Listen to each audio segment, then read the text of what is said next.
Hello, this is Chris Heasley with the Chris Heasley Radio Show. The face is the most unique identifying feature and characteristic on the human body. It's the most unique thing on your body, even more so than the thumbprint. The face is what makes you who you are. And uniqueness is what we all are. Uniqueness is the essence of who each and every one of you are. There is only one person on God's green earth that is like you. There is no one else like you, only you. Because we're all different, and our differences are what make us rich. Some of us are more academic, some of us are more athletic, some of us are more artistic, and that's what makes us who we are. That's what makes you who you are as an individual. And individualism is what goes along with individualism is the idea of independence, of being your own person. And the only way to attain happiness in life is to discover who you are as an individual, to explore that, and then to live your life on that basis. That is the essence of life. That is why we are here. But you see, there is a problem with individualism. And the problem with individualism is that it goes up against the idea of communism. And communists, they don't like individualism. They like conformity.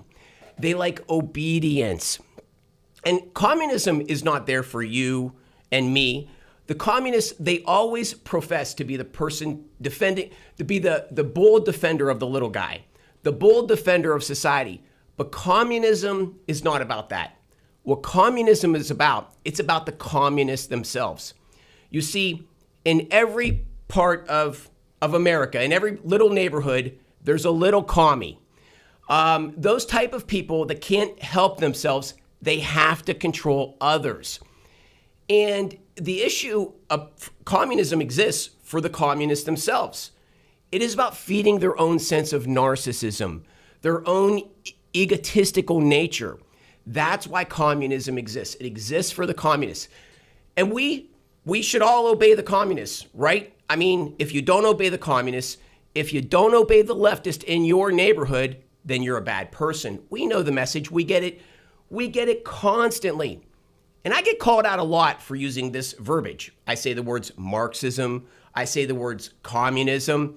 But you see, we're in a battle of ideas. We're in an intellectual fight. And the only way to win an intellectual fight is by using the King's English. A dictionary was given to us for a reason, and words are to be used. Proper verbiage is to be used. The only way to win this battle of ideas is by using the King's English and by calling out the communists. The communists don't like it. They don't like to be explored. They don't like to be identified. They like to hide in the shadows. And so they have to be called out. They have to be labeled. It is the only way to win this intellectual fight for society. But getting back to the face. Again, communists, they don't like individualism. Everything about the face is unique. It's your identifying feature and characteristic. Communists don't like that. They like conformity. And the other thing the communists do, what the Marxists do, is they go for the children. They're always going for the children. They want to plant their seeds in the faces, in the minds of the children. And so they go for the children because children, they don't have the intellectual ability. They're just kids. They don't have the intellectual ability to defend these sophisticated ideas. Only adults do. So Marxists, communists, the leftists in our society, they prey on children. This is what they do. And I'm trying to find let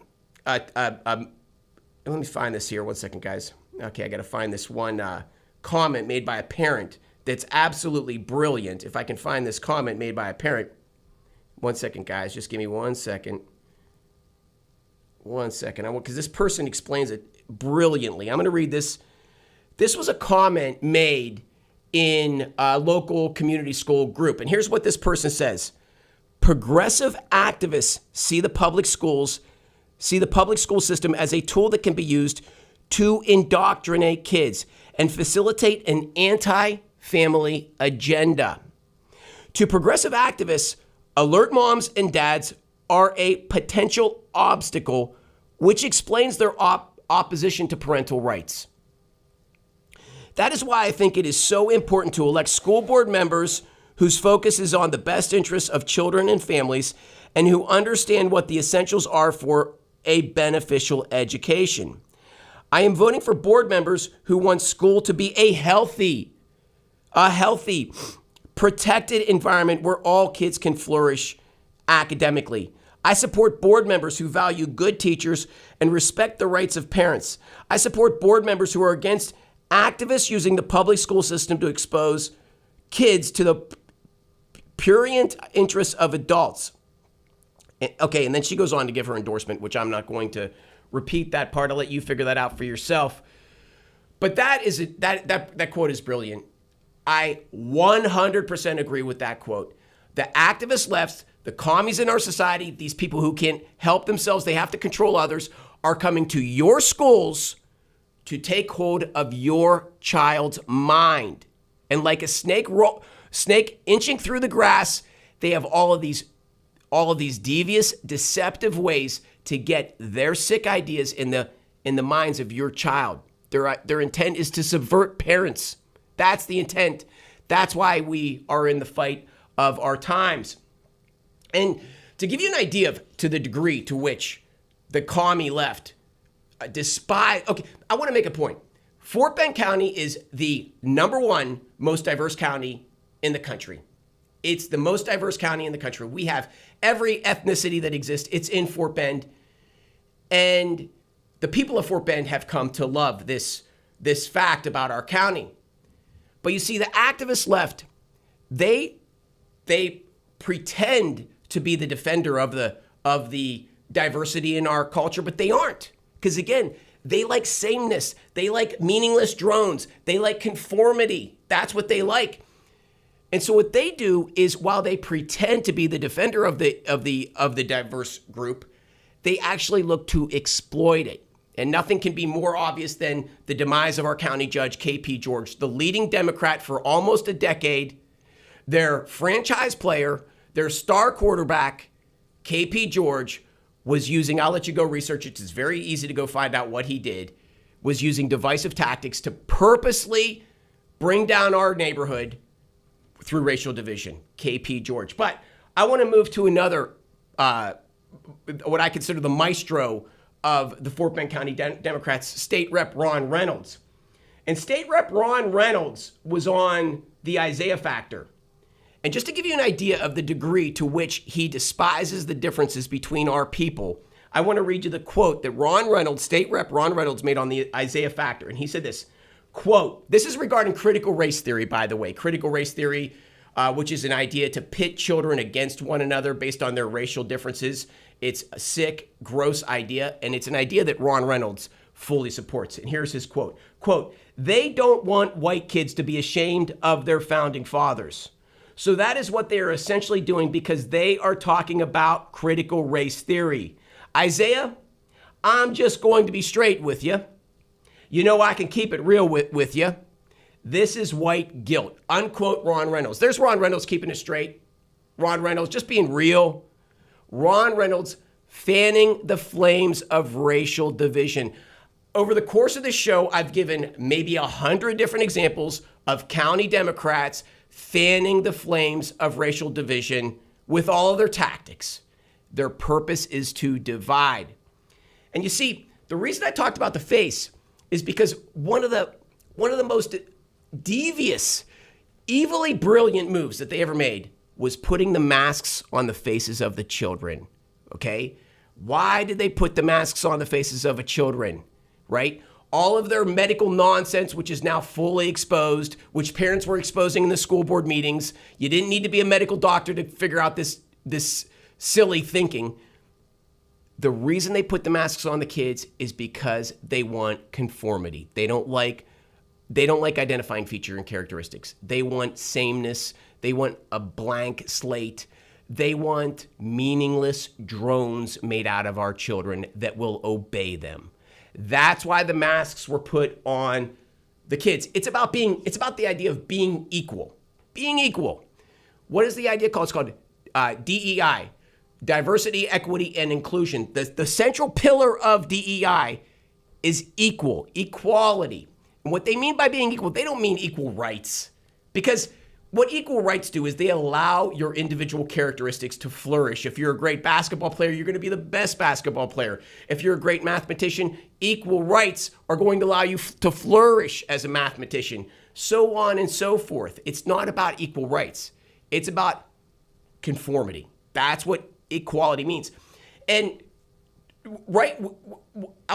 now we're talking about the school board. And one school board candidate is coming out championing the idea of this equalness. And his name is Rick Garcia. And he was recently featured in Houston Style magazine, I believe it was. And when they introduced him this way, quote, Rick Garcia is not just running for re-election. He's reaffirming a mission of service, equity, and visionary leadership, unquote. And that is the magazine introducing Rick Garcia. And so there it is. He's a champion of being equal, of this whole Marxist idea. Rick Garcia himself goes on to say, quote, equity and excellence go hand in hand, unquote. That is Rick Garcia, your Fort Bend Independent School District school board member, school board trustee. And there he is professing the idea of equality. And again, his version of equality is not equal rights. It's the Marxist, leftist, communist idea that we should all be equal, meaning meaningless drones, meaning we have our rights stripped from us, and the school board can take over the children and start placing masks on them and things of that sort. So I think that we have this issue in our schools, and I think that we're in a battle of ideas right now for the minds of our children, and it's a very, very opportune time. This is Chris Heasley with the Chris Heasley Radio Show, and on this show we will give you all the ideas, the content, the information that you need to take back your village, your borough, your township, your school district, your county, our great Texas county, and the great state of Texas. But there is an obligation that comes with this show, and the obligation is on you to get involved at the local level, because change only happens at the local level. And we are in an epic battle of ideas, an epic battle for the ideology that will exist in the future, that will determine our future. And it is happening now on your watch, and it is happening at the county commissioners' courts. It is happening at the local school boards, and it is on you to get out there and start professing your ideas, what matters to you most. Get involved in this intellectual fight of ideas today. And on today's show, we have a great show. On today's show, we have Angela Collins. Good morning. Good to see you. How are you? Good. Running for Fort Bend ISD School Board Precinct 3 or what Position 3. Position 3. Great. Yes. And we have Gabriella Clark of Affirming Reality. Yes, thank you. Thank you for having me. This is wonderful. Good You to can call see me you. Gabs, honey. Okay, very good. Good to meet you. Good to meet you as well. Yeah, so I gave a pretty deep opening monologue. Do you have any thoughts on it? You know what? Hang on, I'm gonna stand up. I'm gonna stand up out of this chair because the squeaking is driving me crazy. We need WD-40 in the I know. studio. You know what? I just need to not have this big a bass. I need to turn the bass down. I love that. I'm all fired up again now. You know, deal. that Yeah. was fantastic. You know, a lot of people are just beginning to become complacent again, I think. And it's sad to see. So I mean, that was fantastic. That I like that. You know, I'm from Missouri City, and watching all of this happen, and just thinking about what being from one of the most diverse districts in the whole country, and traveling around the country and talking about Texas and talking about, you know, being from Houston and stuff like that. People always think that I'm going to have some terrible, you know, childhood, you know, of racism story. And I'm like, no, we didn't have that. I mean, of course, there's always going to be stupid people. And yes, there's always going to be, racism and prejudice and bigotry. But as far as just this systematic and, overcast of oppression for Black people, no, not in Texas, and certainly not in Missouri City. Yeah, but there are consequences if you don't toe the line, right? I mean, like, if you don't go along with their message, they socially ostracize you.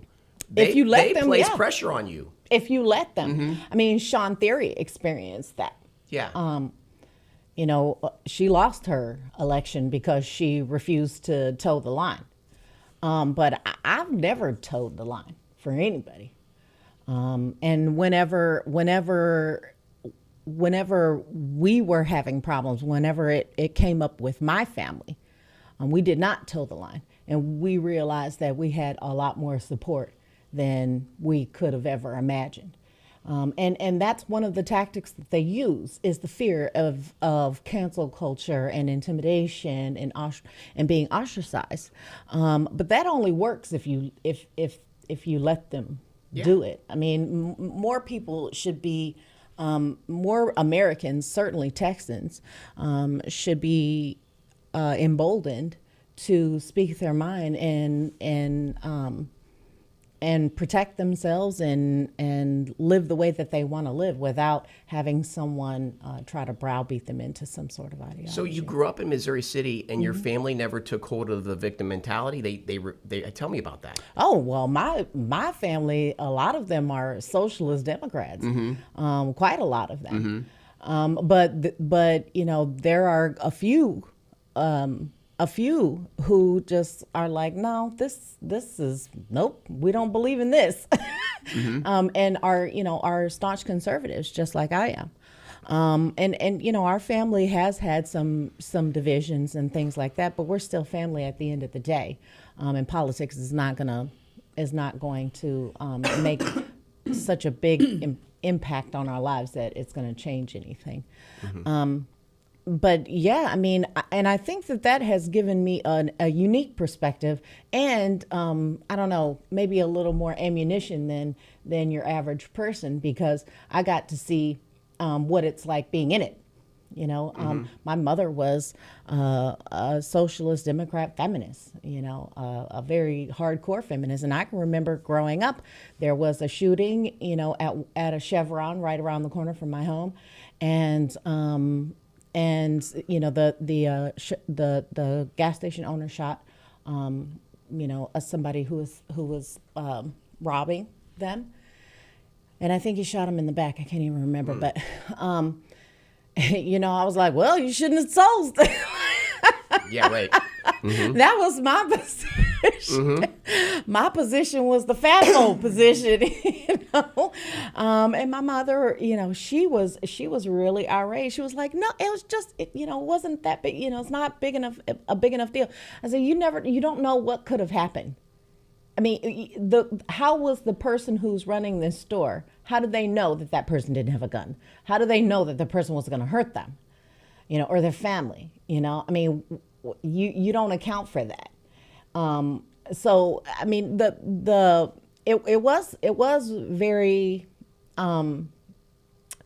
it was informative to get the position from actual people who believe in Marxism, who believe in. I mean, my mom was, in college in the 70s, so she got exposed to those theories during her formative school age years, and so that's the way she lived her life.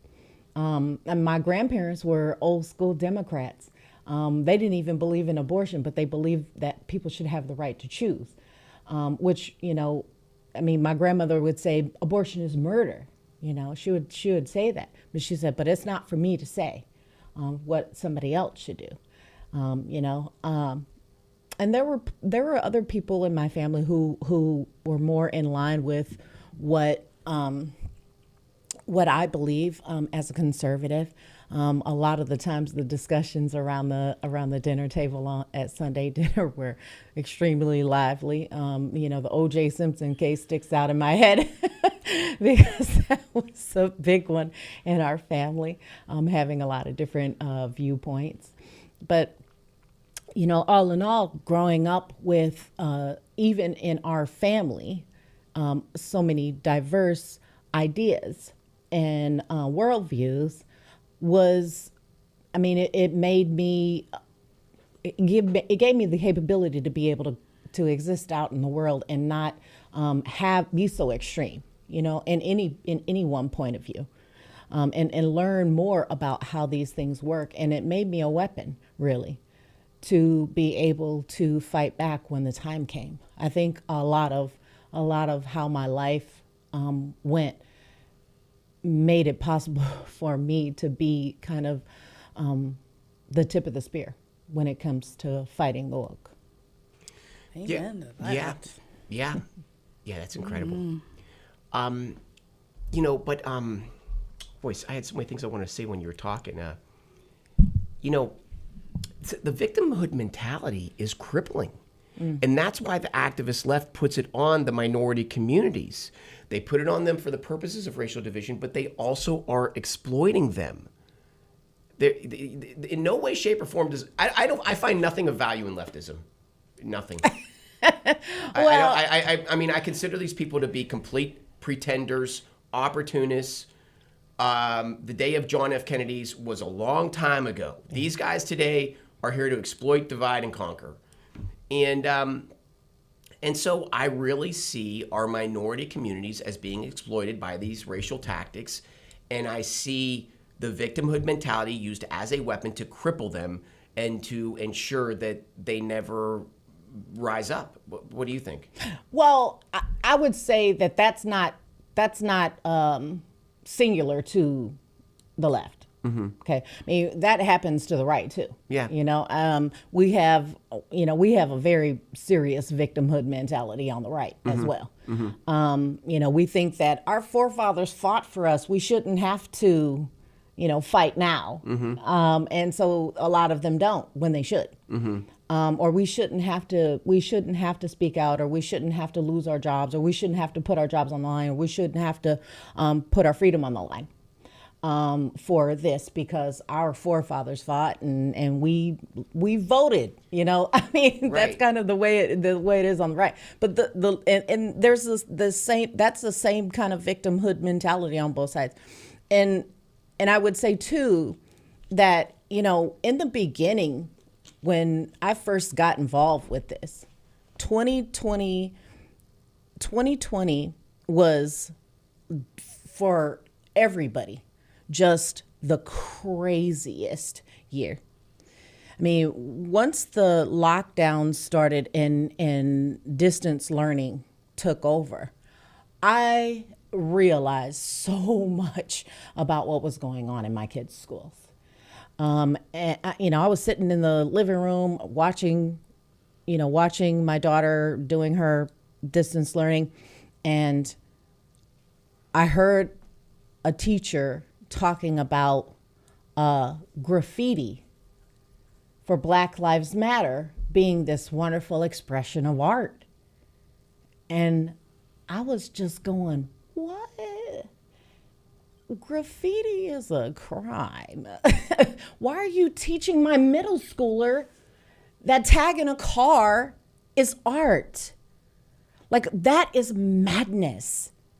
And I couldn't believe it. And I addressed the school about it, and I was given a non-answer, and that floored me. It floored me to go to this school who we had developed this wonderful relationship with, and to get a non-answer. And so when I heard another teacher talking about how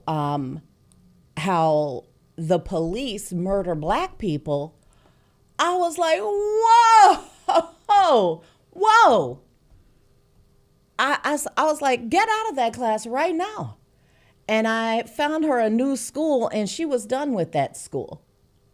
But I was super concerned because my older son went to that, was in that school as well. So I went into his, in his study area, and I asked him, I said, what is going on in your class? I told him about what happened with the sister. What's going on in your class? This is the same school, Democracy Prep in Las Vegas. That's where we were living at the time. And I said, well, what is going on in this class? And he said, well, nothing like that, but there was something. And he told me, and he showed me this SpongeBob meme, and it says reverse racism is a myth, or something along those lines. And I was like, what? I was just like, and there was another thing that said, black people can't be racist. And I was just like, what? I mean, I just was dumbstruck. I didn't even know how to articulate my thoughts at the time. I just thought, this is madness. And so I said, I want to see everything in this class. When I looked and I saw everything in this class, and I saw one of the assignments that my son was supposed to be doing, and he didn't finish, it was asking him to list his identities, the identities of his race and religion and sexual orientation, his gender identity, his socioeconomic level, if he has any disabilities, all of these things. And then attach the pre-prescribed signifier of privilege or oppressed. So if you were white, then that just meant you were privileged. There was no other option. If you were black, you were oppressed. If you're a man, you're privileged. If you're a woman, you're oppressed. That's it. And it was all the way down the line. Well, the way that my son's identities intersect, that just meant he was just privileged. But I'm half black and half white. My first husband was black. My second husband was white. So some of my kids are black and some of my kids are white. My husband died when my son's father, he died when my son was 1 year old. He doesn't have a single memory, not one. And because he died, we struggled like crazy.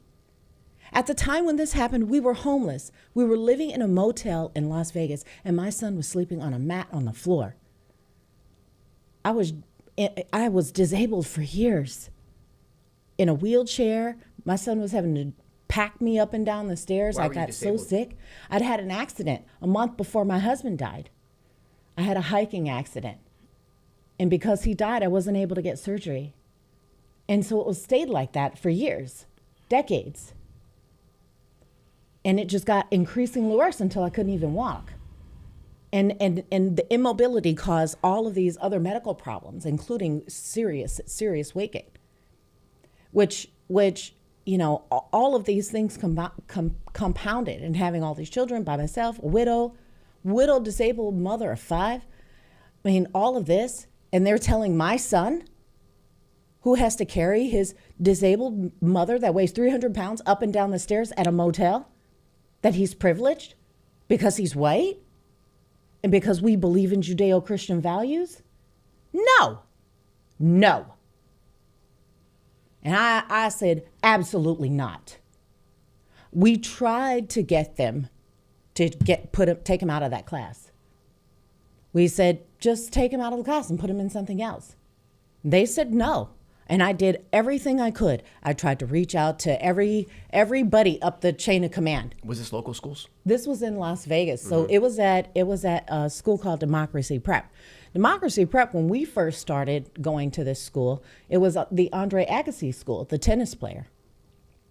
And he gave it to a school, a network of schools that and the guy who started this school was a big Obama supporter, and Obama gave him all kinds of accolades and things for the charter school network that he created, right?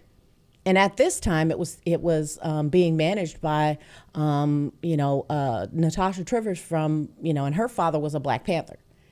So this is all Marxism, just second generation, third generation, right? And, when all of this started going on, and I just couldn't, I think I lost like 20 pounds in like a week. I was just pacing, smoking 2 packs of cigarettes a day, just not knowing what to do. My kid was going to have to go back to school in 2 weeks, and I had no idea what the kids were going to do, because he said in a classroom chat, anybody can be racist. And just like you were talking about, that dissent is serious, and it has consequences if you let it. And at that time, I didn't know what would happen, because I was still in the dark as to how powerful this is going to get, right? Or what is going to happen to my kid. Mm-hmm. I was still very terrified of what would happen to my son when he returned to school, because they were due to return to school in 2 weeks. Ultimately, they chose not to open the schools. That they kept everything locked down. His entire senior year was through distance learning. They eventually opened up, but they gave him the option to stay home, and he did, because he didn't want to have to deal with this, right? He didn't want to have to deal with any of that. And once I tried everything I could, and they still wouldn't give us any relief. And I got all the way up to the top of the chain of command, and they said, go back and talk to the teacher. So I just got the runaround and sent right back to where I started. Well, my late husband was a lawyer. And so I did what came natural. I said, we're going to have to sue them. And so I started looking for lawyers. I got on Twitter. I wasn't on Twitter before. I got on Twitter to see if I could find help. You were going to sue the schools. Yes. And I did everything I could. I saw Dr. Elena Fishbein on Tucker Carlson. She was the founder of No Left Turn in Education at the time. And I reached out to her, and I was, waiting for a response. I reached out to Dr. Carlin Borisenko and gave her all the information that I had, that critical race theory was being taught in high school. What year was this? This was in 2020, at the end of 2020. Because at that time, people were saying critical race theory is not taught in schools. And here it is. I had all the proof. So I gave it. And she put a video together, and I shopped that video around trying to find some help. And I finally did. Dr. Fishbein responded back to me, and she found legal counsel for me. And in December of 2020, I filed the first federal lawsuit against CRT indoctrination in schools. My family did.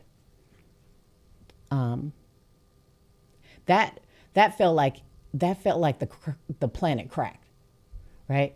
Because the very first lawsuit against CRT is a Black mother. I mean, people were, they were shocked, right? They were shocked to see that the one family that CRT would not apply. A family with all these mixed children. So my white kids are oppressing me and my Black kids? Is that what we're saying? I mean, that's the kind of nonsense that this class was teaching. Mm-hmm. And so when people started to really find out about it, and they wanted to talk to me to find out more about the situation. And, after a while, the school was like, okay, this is not good. This is getting a lot more traction. And we did, some depositions, and the depositions were brutal. We just told the truth. We just told the truth about what happened. You can't go around asking kids to confess their privilege. You know all the privilege walks They were and all asking that. kids to profess their privilege. If you say you're white, so you absolutely have to You write check privilege. the boxes on that form, basically. You have to say So if you're white privileged. and you're a male, then you're privileged. You're privileged. If and you have to fill out this oppression privilege matrix, and you have no other option. They're doing this in what schools? Every school. They're doing it in every school. So white children would have to go essentially confess their guilt of being white. And black children would have to express their oppression. So this is not. You said there was a specific class, right? Yes, There's a class. This particular class is called the sociology of change. But this was being done in almost all the schools across the country in various different. It could be an English class, it could be a math class. It doesn't matter. It could be a civics class, it could be a health class. They'll find a way to put it in there. They'll find some way to insert it in there, in the praxis. And with this particular thing, they really did believe that they were going to get away with it. But the thing is you cannot tell kids, you can't tell anybody. The government says you have to say this. You have to say that you are privileged. And a public school, even a charter school, is still the government.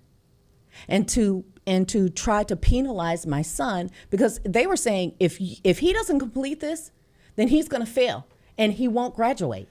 That's what they were telling us.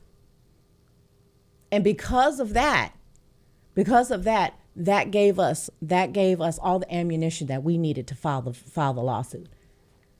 And when the judge said, you know what, they're right. They have, and he gave us a favorable finding that we would likely win our lawsuit. And, that was when I think Tucker Carlson heard about our story. And he had me and my lawyer on Tucker Carlson. Now, this was a family effort. We sat down and we agonized about whether or not to do this because of the publicity that we knew it would get. But my son, he said, "It's wrong, Mom." I want to ask Angela, you're running for school board. What is your position on these type of, racial, concepts being put on the children? So I struggle with this because I grew up with a black grandfather and a black uncle, and I have nieces and nephews that are biracial and cousins, and so That's every Texan, right? Race was not a thing for us. Mm-hmm. And I remember as a kid, my aunt and uncle came to the house, and I was probably 10 years old, and my aunt was distraught, and she was like my favorite person. I was like, "What's wrong?" Well, they had gotten pulled over, and this is in the 90s. Yeah. Late 80s, 90s. I'm like, how old am I? And I didn't understand because I knew police were good. And I love my aunt and uncle. I was like, what's the problem? Like, I didn't get it. And my kids didn't really understand the difference of race until my son didn't understand until he got in 6th grade.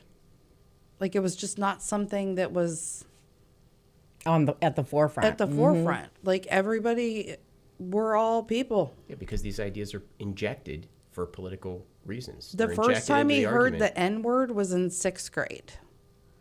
And one of the other kids accused him of saying it. And I was like, "Did you say it?" He's like, "No." Well, he was jumped in the bathroom by 5 kids. And it was because he said the N-word. And then one of the kids, the kid that said he said it, later admitted he didn't say it. So I am not, like, it's very hard for me to hear this because everybody has a story. Everybody has a story. And I am white. Like, I'm white. And I did not have a great childhood. You know? I didn't. I have a friend who's black, and he had an amazing childhood. It doesn't matter what your background is. That doesn't express whether you're oppressed or privileged. So I'm disturbed by this. I mean, I have tons of friends that are teachers, and we actually had a conversation yesterday, and this is at the elementary school level. So I'm not quite as concerned about our elementary school just because I know the people. But when you get into the upper grades, you know, you kind of lose that connection with your kids. And I say, yes, you always want to be involved with your kids, but kids start pushing back when they become teenagers. Yeah. They don't want you to be as involved. They want to be independent. And I feel like as a kid who had a pretty rough childhood, that's the point where you need to grab onto your kids and make sure that they understand that you're with them, you support them no matter what, and you have that open line of communication, because then you have no idea what's going on. For sure. Because they're like, I could do this myself. I'm grown. You're not grown. Oh, my God. I have a 17-year-old. So what happened with your lawsuit? Well, after those depositions and after we were on Tucker Carlson,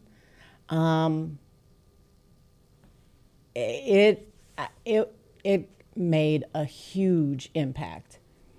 And the school was like, well, maybe we'll just go ahead and let him out of the class. And, you know, ultimately, they expunged his record and they let him opt out of the class, thereby allowing him to graduate. And so that, I mean, that was the best outcome. Was a smart move on their part. I know, right? That was the best outcome that we could have expected at that time, because we were very worried that he was going to be prevented from graduating with his class. And that was taken off the table. And so, you know, we had to go back and file an amended complaint because, of course, he'd lost all that college prep. This was a college preparatory school, and their whole goal was to make sure that you get into college.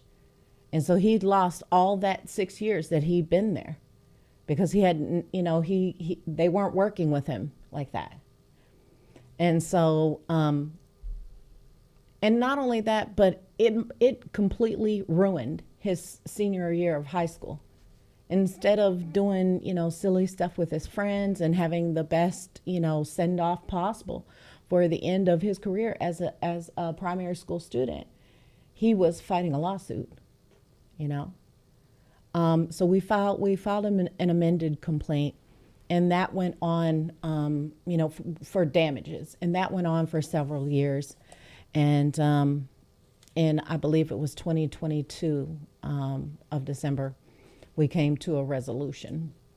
And I'm under an NDA, and I can't really talk a whole lot about that. But we were homeless when we started, and now I live in a nice bungalow by the beach.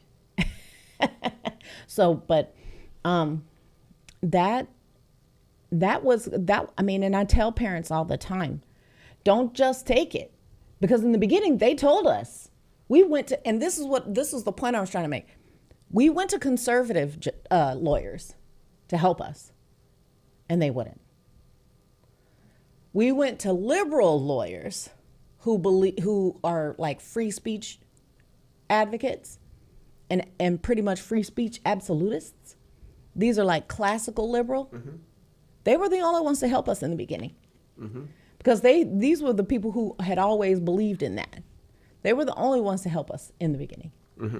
And so a lot of what we had to do was we had to stop looking at left and right and start looking at the Constitution, and start looking at who is abiding by the Constitution. And at that time, it was classical liberals, who most of them university people, academians, things like that, because they were having big problems on college campuses. Teachers, professors were saying, oh, well, I'm not going to use this pronoun nonsense.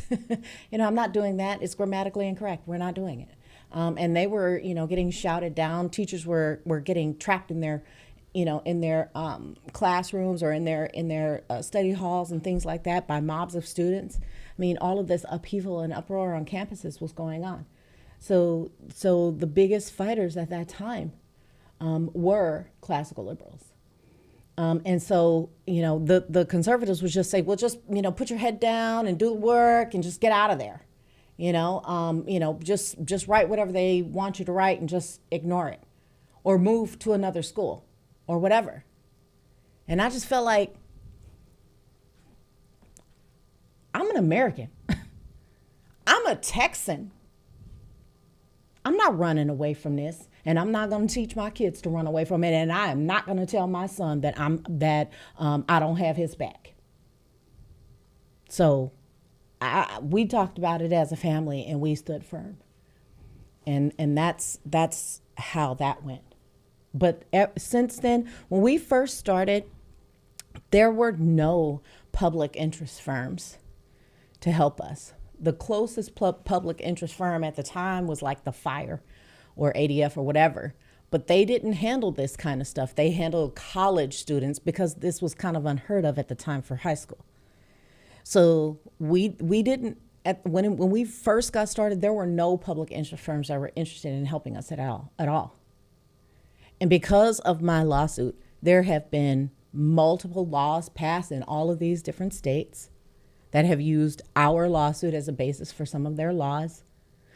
The lawsuit is being taught in colleges and universities all over the country, and there have been more than a dozen public interest firms to either switch their focus or include this as their focus, or just develop from the ground up. Stephen Miller, that's all he does, and his Ian Pryor and Stephen Miller, their public interest firm, that's all they do is fight against this type of stuff.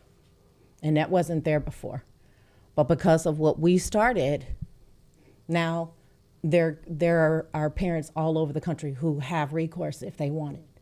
They just have to be brave enough and tough enough to fight back. Yeah, I mean, we're always taught to just cede ground, give the enemy ground. How do you ever win a battle if you're constantly ceding ground? But what you did was the opposite. You advanced. You took their intellectual space away from them, and became a driver, created a wedge, created an opportunity for liberty to shine a tiny light again. It's pretty incredible. For sure, thank you.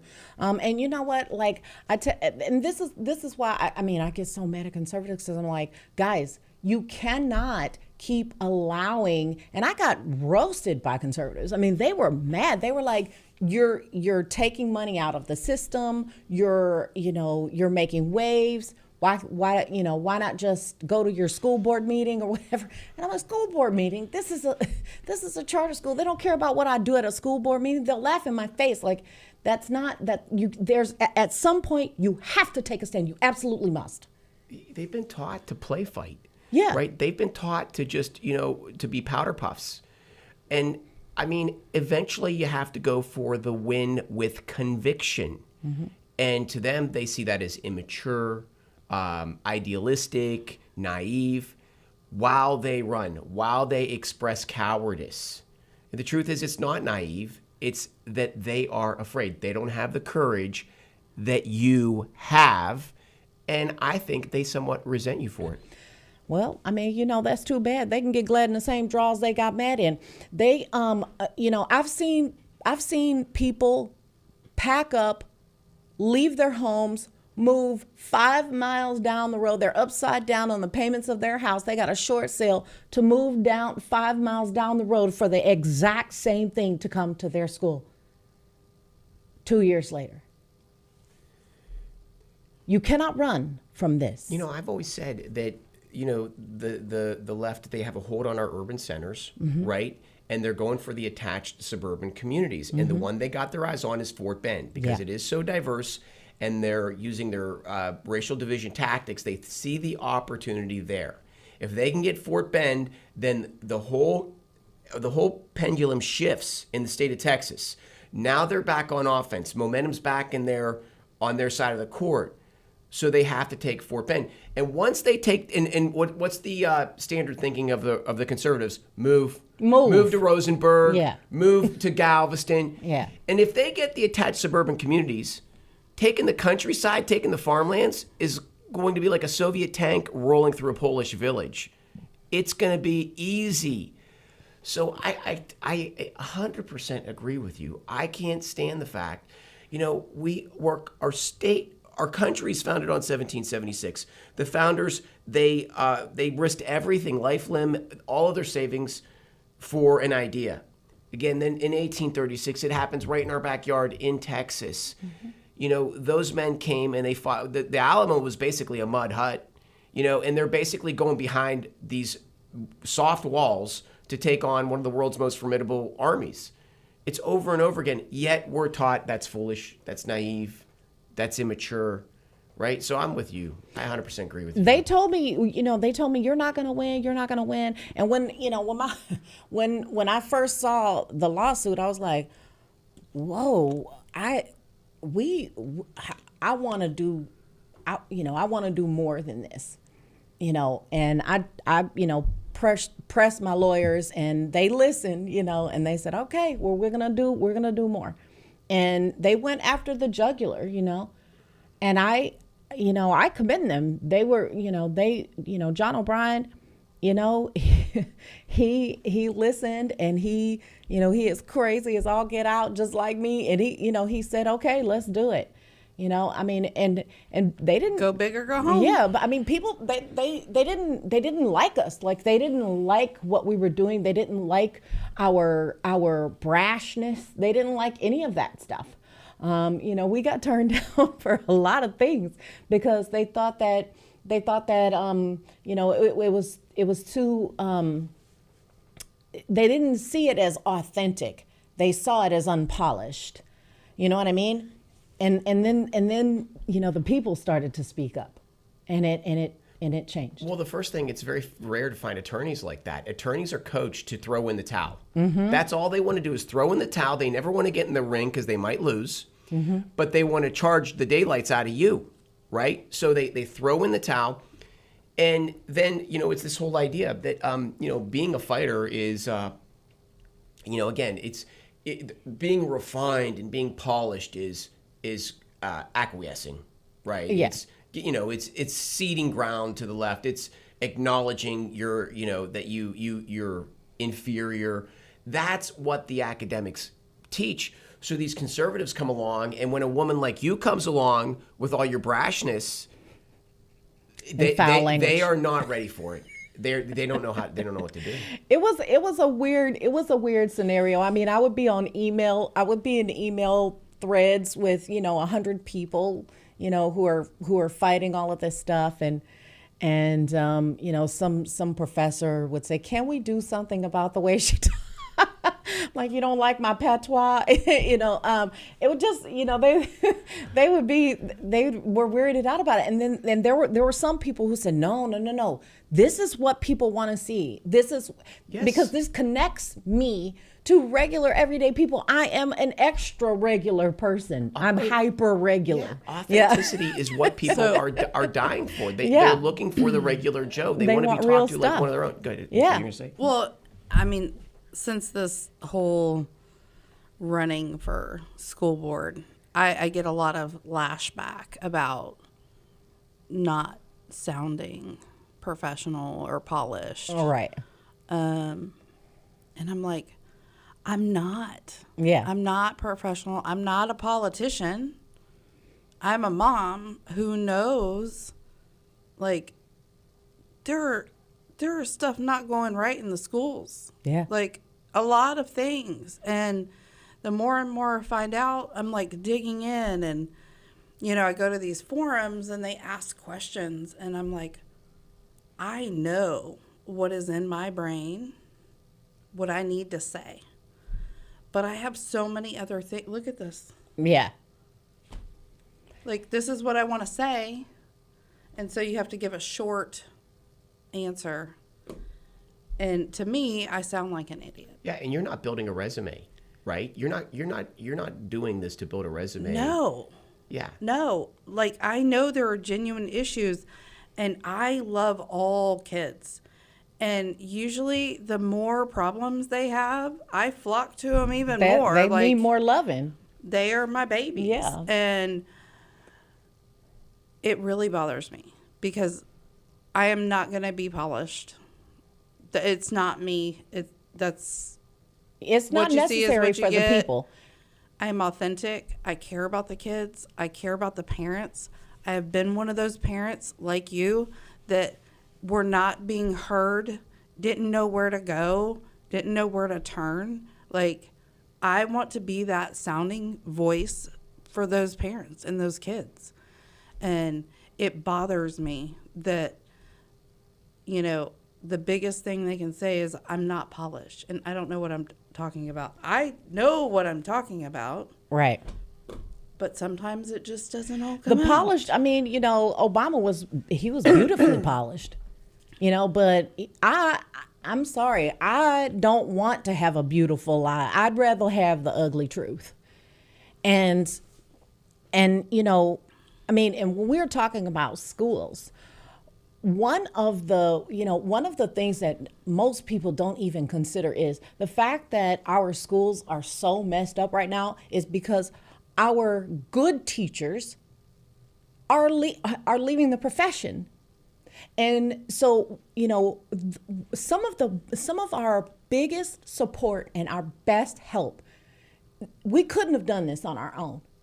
It was from teachers past who came to our defense and said, this school is messed up and this is what they're doing and this is what they're I mean, you know, there were teachers that came and put themselves out there, you know, really put themselves out there to fight for my kid, you know. And there's not a lot of teachers that would do that these days. You know what? You would be surprised at how many, I mean, and it only takes one or two people to be brave enough to say, you know, hey, this is wrong. You were talking about elementary school earlier, that you're not all that worried about elementary school. I'm terrified for elementary school because the CRT stuff that gets taught in later years. The gender stuff is taught kindergarten. I mean, one of the earliest assignments for a kindergartner was to draw. There was a big sheet of paper, a square in the sheet of paper. Make your house and draw in where in your house you like to masturbate. Kindergarten. What? Yeah, kindergarten. What This school was is this? an assignment. Okay, so I know, like, I personally know the teachers. Right. So I feel safe there. Well, I and mean, I don't have any elementary kids anyways. But that in particular, but I'm just Yeah, saying but- that was, and I can't remember I'd have to go back and look at what school that was, but it was all over the news. Like, I mean, you can, you know, look that up, you can look that up and it'll come up. We have a How school would board, they, we have a like- school board member, David Hamilton, and what he does is he puts it out there what's in these books. Yes, he does. He Yes, puts it out does. there. He shows the images, the text, the concepts are so graphic. And what does the activist left do? They attack David Hamilton. They attack him for exposing this stuff. They don't and what they're doing, they're blocking. They're blocking for these heinous materials. Right. You were gonna say, Angela? Oh, I agreed. He does put it out there. Yeah. Like, And you have to, right? I went and spoke, and this was probably my most viral testimony, but it was to the public school board, the public committee hearing meeting or whatever you call it for the House of Representatives, state of Texas. And, you know, I went in there and it was late. It was midnight. We hadn't had anything to eat. You know, I was having to stay there an extra day. I didn't have the money. You know what I mean? You know, I didn't have the money to stay at a hotel, but I had to go and speak at this.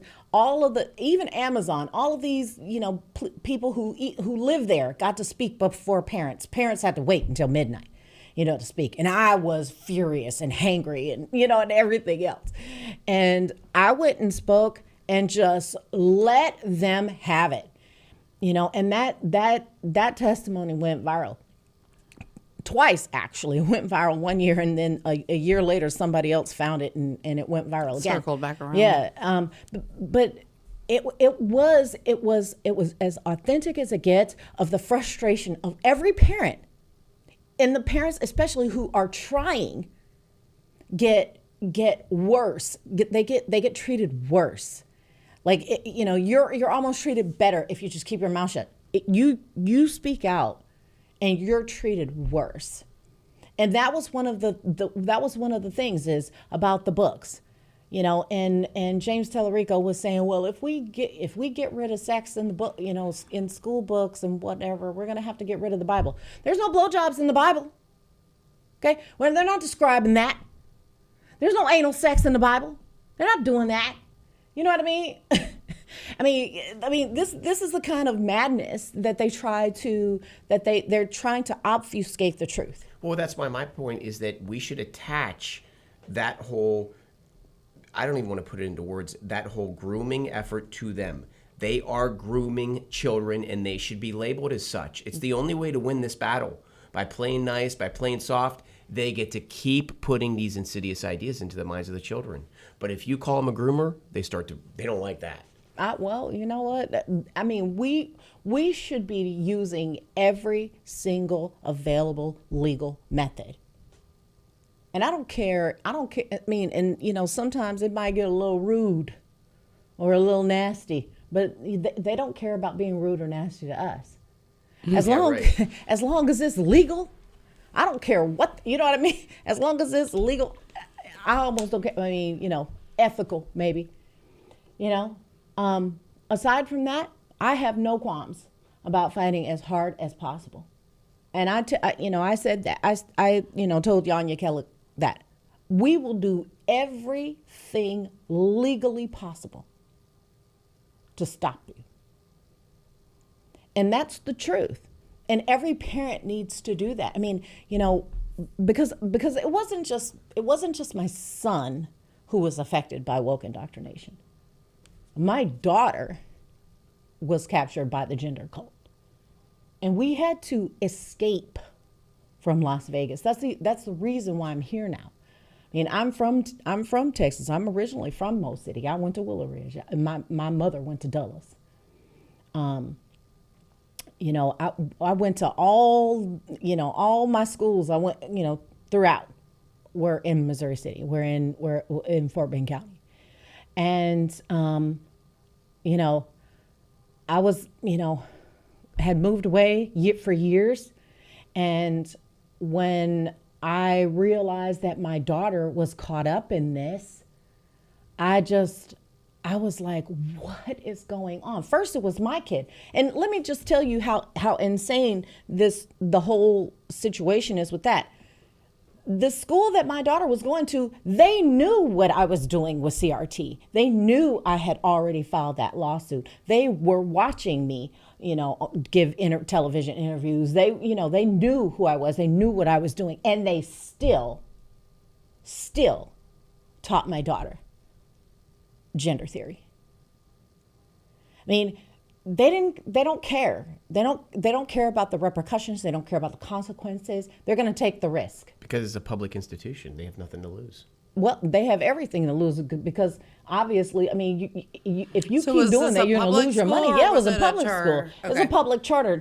Public charters are still under the same. And I think a lot of parents are always worried about that. But they're even at private schools. You know, private schools don't have a lot of, you know, they have a you know, different rules and things. But there are some things that they still can't do. You know what I mean? So, but this particular thing, and with that, my daughter was completely and totally normal. She was wearing petticoats and pigtails, just being a normal girl. And then, there was a tragedy. One of her friends was self-harming and hospitalized for self-harm. And so all of us, of course, we were terrified. So we left the school. Checking your kids. Yeah, we were terrified. At that time, the superintendent said that he was having to wait. He was getting awakened every night by his alarm because there was a student who was searching up harmful materials on their laptops, and it immediately, the governors or whatever on the computers would immediately alert him. And so he was getting waken up every night because of this. At that time, the youngest suicide was 8 years old. I mean, it was a crazy situation. So of course, all of us were like, when the school came to us and said, we're going to bring in a counselor, absolutely, yes, do that. We had no idea. Well, most of the parents had no idea that through the SEL program, through these SEL grants that everybody was getting offered from the federal government, all of this stuff was going to usher in gender theory. What is gender SEL? Ideology? Social emotional learning. We still have it here in Texas too. Mm-hmm. I think social and emotional learning should just be wiped right off the map. So they were federal grants coming in and allowing counselors to get their ideas in the minds of children. Yes, and we still have it here. We still have it here in Texas. I mean, we still have third-party consult vendors and all that stuff. I mean, when you hear about stuff like the after-school clubs and the after-school programs and the counselors in school that are supposed to be there, for emotional support for the students, all that they're teaching is acceptance and affirmation, and it is this cyclical reinforcement of critical race theory and gender ideology. It's constant. And so when my daughter came home and was talking about, how she's non-binary, I was like, oh my God, these kids. So I had to look some things up about all the different genders and stuff like that. My daughter was, last year, she was questioning her sexuality and all of that. And she said that her girlfriend was Etherean. Have you ever heard of that? Yes. I was like, what? I don't understand any of this. Like, when I was a kid, you were gay or you weren't, or you're bi. Yeah. So I didn't understand. Like, I've really had to research. Other or both. I've really had to research all the different genders and all of that. Yeah. I mean, all of that stuff. I mean, and all of that stuff at that time, of course, you just think, kids, this is the new goth or the new, punk or whatever. You just that's what you think. Mm-hmm. This is kids being ridiculous or whatever. And then, her outfits stopped looking like unique expressions of beauty and started looking like rodeo clowns. Who is this? Your daughter? My daughter. So yes. This stuff was getting through to her. It was getting. And was it through the counseling? So the ideas are introduced and they're encouraged to explore those ideas. I mean, that's how it is for all of them. Even now in our schools, we still have them here in Texas. It's still happening here in Texas, right? And so, I mean, and it doesn't now, back then, it was just strictly in that area. Now, it's being put in the praxis again.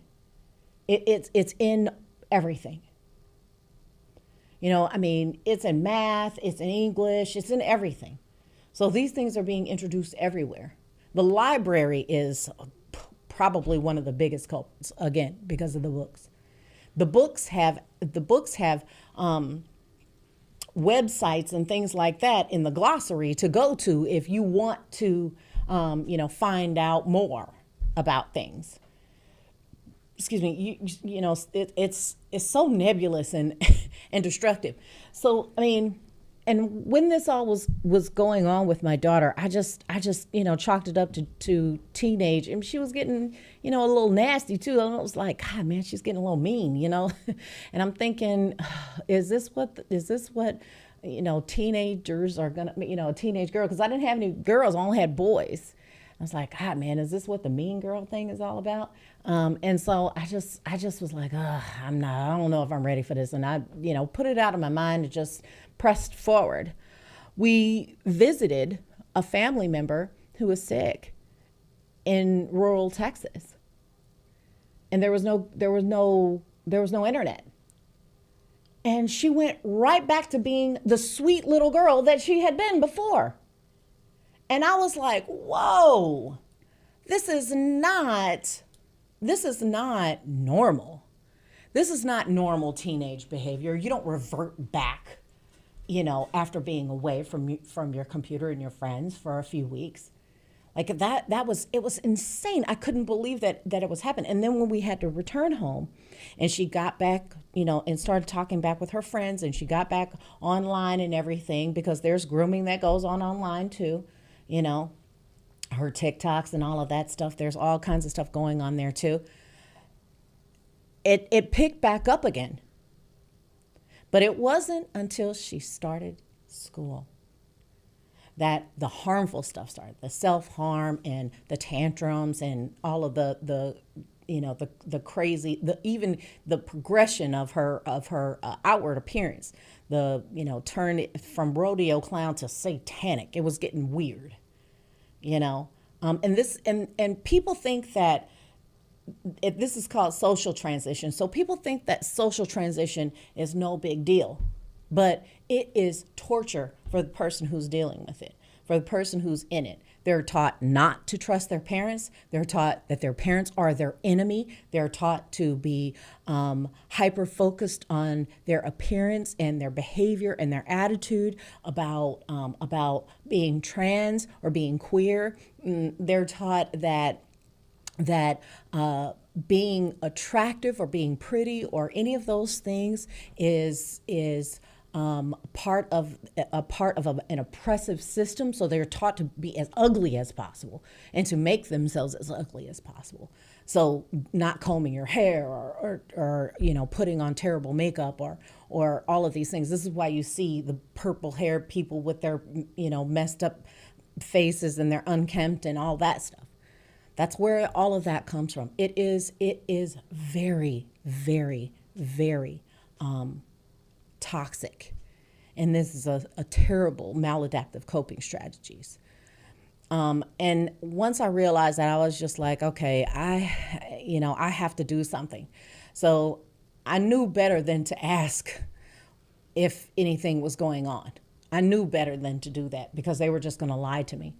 And they would help my daughter lie to me as well, and do everything that they could to keep it from me. But I knew that this was, I knew that this was going on. I knew that the school was behind some of this stuff. And so I set a trap for one of the administrators, and she fell in, and she called my daughter by a boy's name. And that was when I said, okay, well, that's all the confirmation I need. And as soon as she did that, I started the process on how I'm going to pull my daughter out of this situation. And I knew that I couldn't go to anybody and ask for help because I didn't know who was part of it and I didn't know who wasn't. So I had to go back to my family and say, listen, this is what's going on. This is, from people that I know and trust. This is what's going on. Will you help me? And, of course, my Houston family said, yes, we will. And so I had to devise a plan similar to the way that domestic violence survivors, devise an escape plan to leave a domestic violence situation. We even stayed at an undisclosed location for a week so that we could, I could handle all of my affairs and seal up and button up all of our stuff and get out. And we were able to escape here to my hometown of Houston, Texas. And then I started the process of helping my daughter desist. So the escaping part, did they have like CPS involved or? So because I was already fighting CRT, I'd already heard about some of the people who had lost their children if they dissented about the gender stuff. Because this was, you gotta understand, this is Nevada, and Nevada is being Californicated at this time. All of these Californians who can't afford to live in California anymore were moving to Nevada, and Nevada was turning into a cesspool. It was really getting bad. And so I knew that this was the situation that they needed to be able to deem me unsafe. And there was no way, because I already knew about indoctrination. I already knew what their playbook would look like. And so I cut them off at the pass and I got out before that happened. But there have been plenty of people. And let me just tell you, it can happen in a red state too. Mm-hmm. The Todd and Krista Kolstad, the Kolstad family, their daughter got taken away, trafficked to another state, then trafficked to Canada because they wouldn't agree with her gender decision.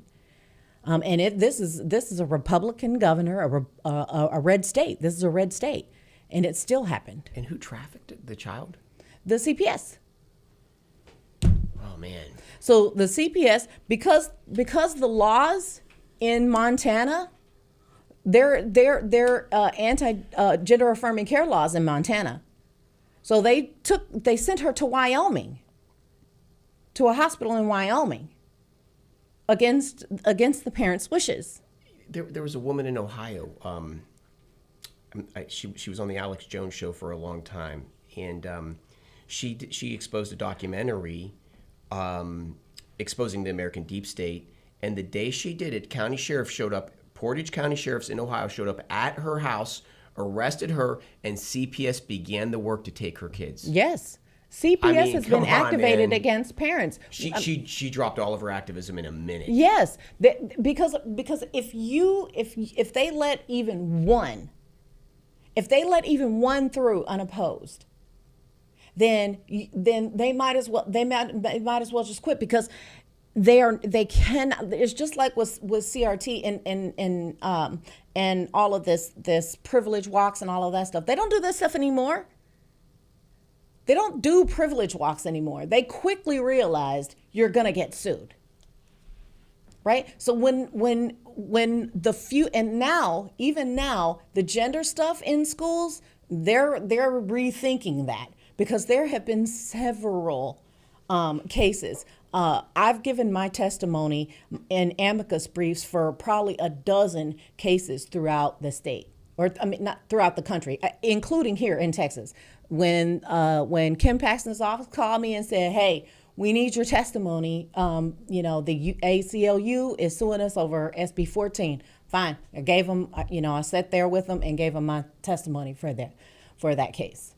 I gave my testimony for the United States versus Scarametti case, because the Biden administration was suing the AG in Tennessee as well.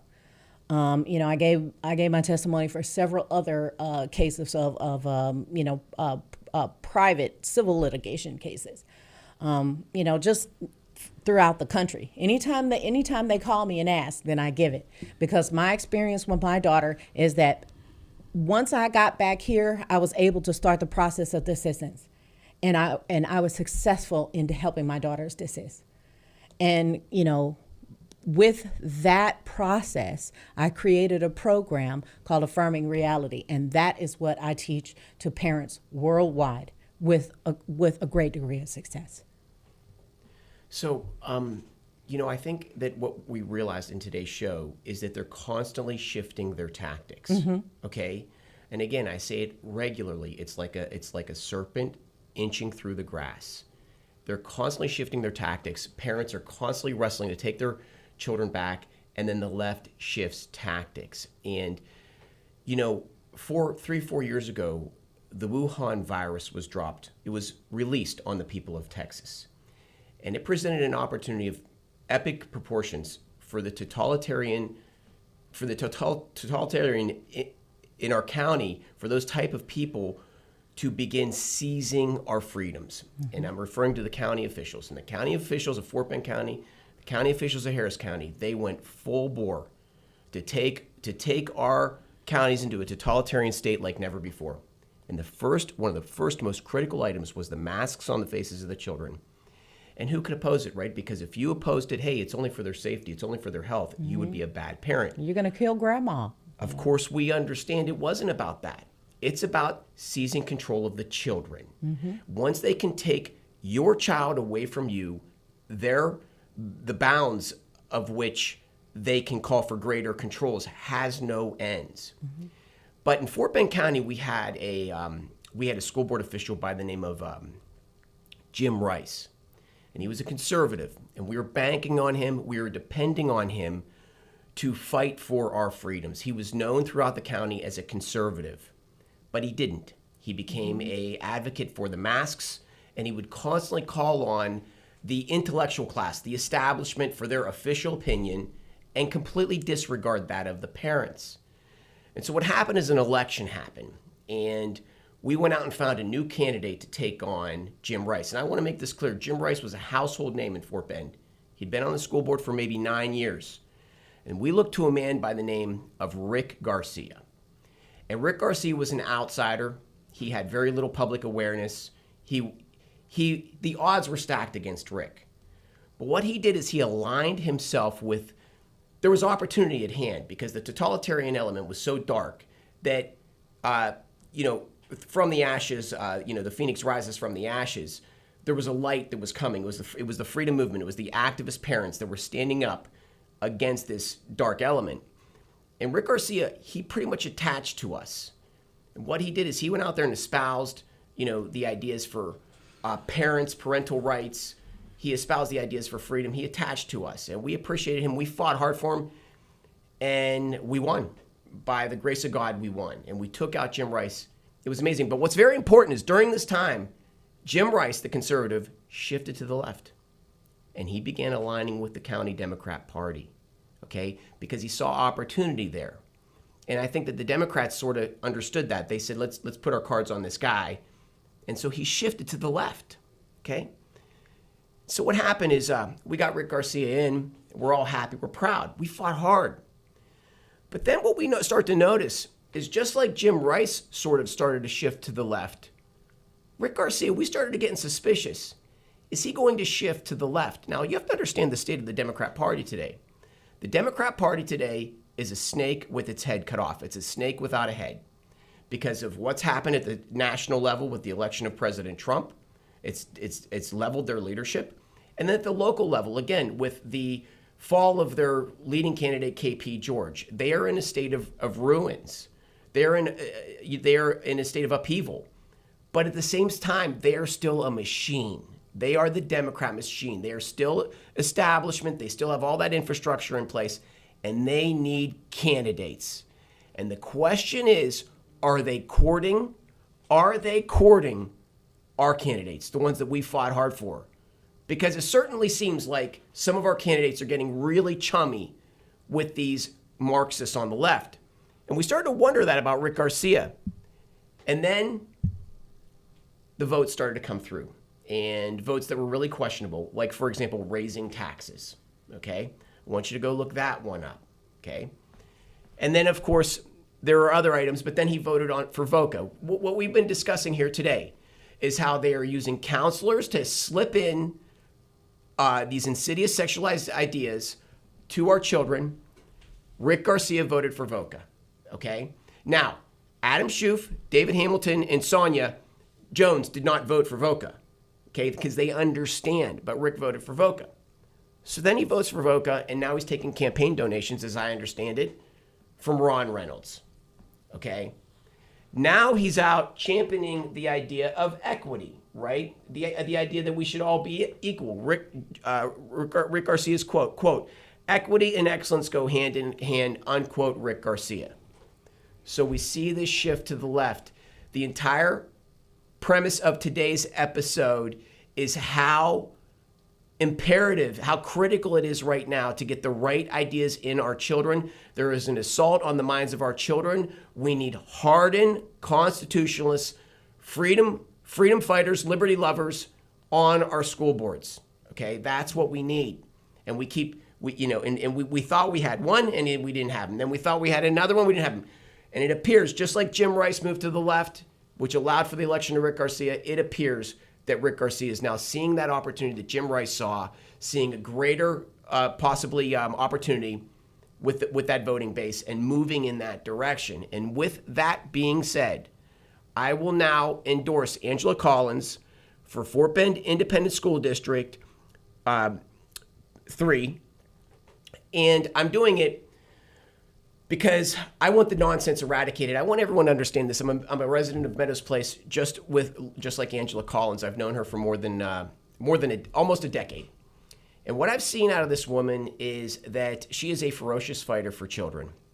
Everyone in Meadows Place knows this, and she has. I'm going to say this confidently. She has nearly all of the support of Meadows Place, Texas. That's what I see. I see her signs everywhere. The people that know her are voting for her. Ask anyone from Meadows Place, Texas, who they're voting for. They know who they're voting for.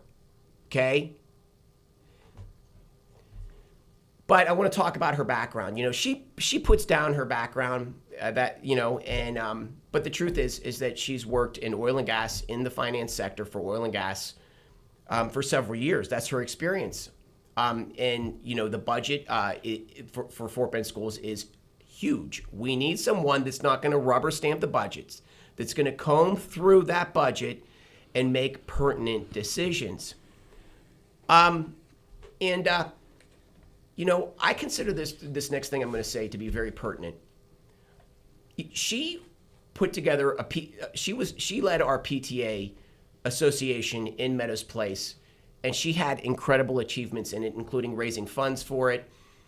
And she's known for that in Meadows Place, for her work on the PTA. That is completely a volunteer organization. She's working a 50-hour week like the rest of us, and then she's going and putting her nights and weekends in for the children of Meadows Place, Texas. And so that's a reflection of what you're going to see in her on the school board when she's representing the children of Fort Bend County. And with that being said, I'd like to give Angela one last chance here, as we close out the show, about what you want to say about your campaign at this point in time. Well, thank you, first of all. Like you said, I'm doing this for the kids. Before my dad passed, he was like, vote Republican. We've always lived in a conservative household. So that was just very normal for us. And I have more recently learned all the background ugliness of the world and politics, right? I'm not political. I'm too busy working with the kids. So I'm doing that. I feel like I'm doing this for the right reasons. I'm doing it for the kids. I'm doing it for the parents. Election voting starts April 22nd through the 29th, early voting, and May 3rd is election day. So I hope they consider going out and voting for somebody that wants to advocate for the kids and the parents and the teachers and administrators. So yeah, and just to say one last thing, I met Angela in McGrath Park in Meadows Place, Texas, and what were we doing there? We were always with our kids. And every conversation I had with her up until we started working on the campaign together, every conversation I had with her was about children. Every single conversation. I was probably pushing something Yeah. I needed help with for Yeah. PTO or whatever. So with that being said, I want to thank you both for being on the show today. It was an incredible show. I hope everyone listens to this, and we could go on and on. Yeah. But I think that the purpose of this show, again, was to drive home the point that right now we have to get the right people on these school boards. There's a school board brewing over there in Katy, too, and the left, they are fighting to take that school board. But with that being said, I appreciate both you ladies, and this is Chris Heasley with the Chris Heasley Radio Show. See you next Saturday for one more Hot Topic.